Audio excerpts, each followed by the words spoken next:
நம்ம கல்யாண வீட்டிலலாம் சாப்பிடுவோம்ல, அதே மாதிரி ஒரு டேஸ்டியான பிரெட் அல்வா செய்யலாமா? நான் ஒரு 2 பாக்கெட் பிரெட் எடுத்திருக்கேன். அதை எண்ணெயில பொரிச்சு எடுத்துக்கலாம். இன்னுமுமே பிரெட் அல்வா நல்லா ரிச்சா வேணும்னா நீங்க பிரெட்டை வந்துட்டு நெய்ல கூட பொரிச்சு எடுத்துக்கலாம். அது சூப்பரா இருக்கும். நீங்க அந்த மாதிரி கூட ட்ரை பண்ணி பாருங்க.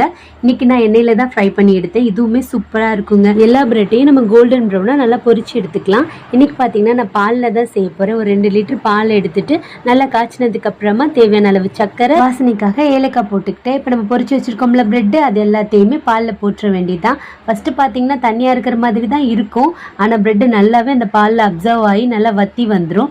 கொஞ்சம் கொஞ்சமாக வத்தி வர நம்ம நெய் ஆட் பண்ண ஸ்டார்ட் பண்ணலாம். எவ்வளோ நெய் ஆட் பண்ணுறோமோ அவ்வளோ ரிச்சாக டேஸ்ட்டாக இருக்கும். பக்கத்துலேயே பார்த்தீங்கன்னா நட்ஸ் எல்லாம் ஃப்ரை பண்ணி வச்சுக்கலாம். கடைசியாக நல்லா வத்தி வந்ததுக்கு அப்புறமா மில்க் மேட் மேலாப்பில் ஊற்றிட்டு நம்ம ஃப்ரை பண்ணி வச்சுருக்கோம்ல நட்ஸு, அதையும் அப்படி மேலாப்பில் தூவி விட்டு ஆறுனதுக்கப்புறம் எடுத்து சாப்பிட்டு பாருங்களேன்.